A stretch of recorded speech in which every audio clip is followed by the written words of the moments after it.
So let's take that thought, and we talked about self-awareness, self-leadership, self-love, and humor for yourself. And I guess we all got a better understanding why for ourselves it's good not to think and act in boxes. Let's transform that and say, how will society overall also benefit if we understand that those boxes are imaginary? And I have a hinge, and this is that for me, self development and collective changes are somewhat intertwined and are reliant on themselves. But if we say we accept that those boxes are self-made and not self as in you and I, but self as in society, what can we have, or how can we flourish better if we get rid of our box thinking, not on an individual, but also on a societal level? I think it's already happening, and it's happening in various places. It's happening. If I look at, if we look at,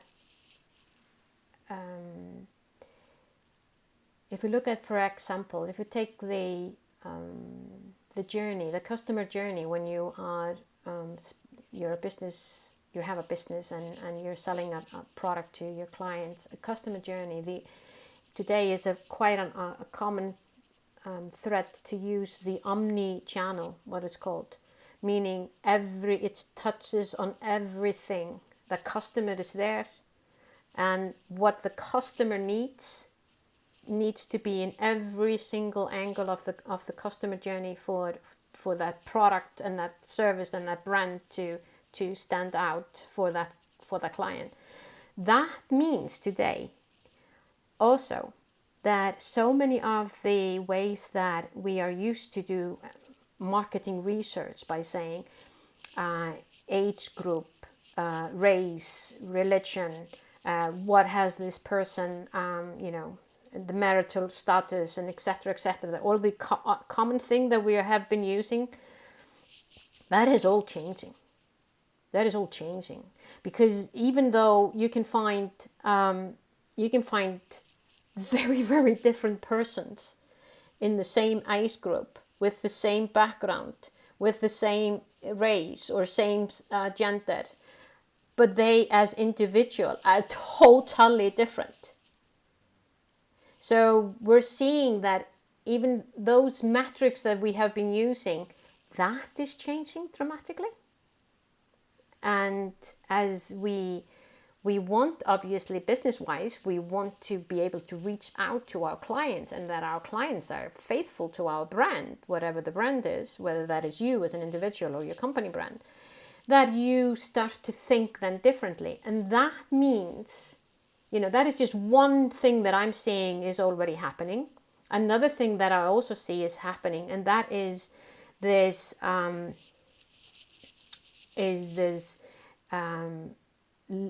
awareness towards leadership, and how many organizations are starting to use this. I feel that many of them are really just in the starting place, because the old habit, the old traditions, what once was is still very much playing in the background. But there is a certain amount of awareness that has risen over the past maybe a decade or so. It takes a long time. This has to do with, and I want to point that out, this has to do with, for example, workplace and gender equity. That businesses are seeing that they, in order to get the most out of their human resources, they have to let go of their unconscious biases.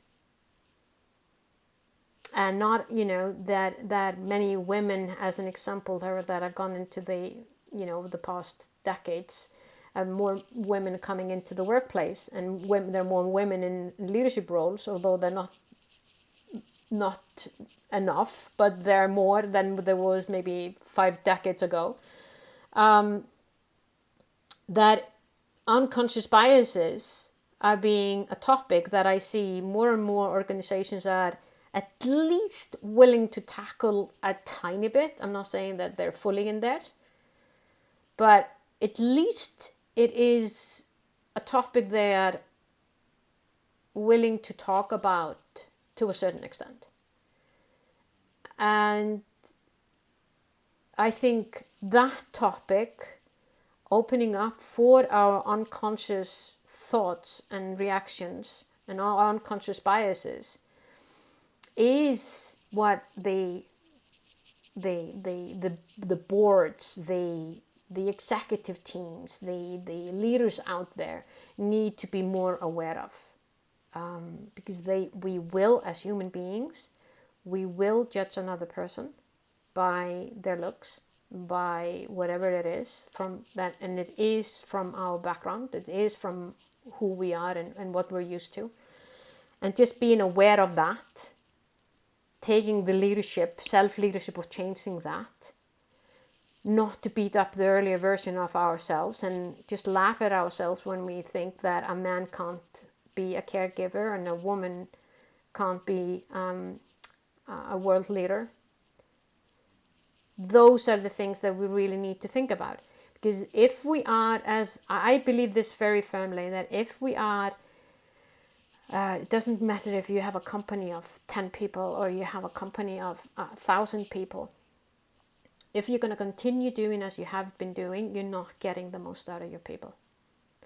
And as what we're looking at today, if I look at just Europe, I just recently gone through the McKinsey report around e-commerce and retail, just that industry. If we just take that industry, there are 3 focuses that the McKinsey is talking about that businesses have to do if they're going to survive. And one of the biggest one is skills and talents. So if we are not going to do something different with how we act and react as leaders in the business world, our businesses are going to fail. So I think we're being forced into that. So just being, for any leaders that is listening to that and has a business and wants that business to grow, taking the initiative to put together your group, get someone outside your group to have that conversation and open up for that conversation, for your blind spot, for your unconscious biases, is absolutely one of the crucial steps to take. Because I see this everywhere, that we are treating each other by old programs that probably were created by our great grandparents and was fine during the times they were alive, but not working for us today. So if you like that, make sure to check out the full-length episode here and leave a subscribe. Thank you.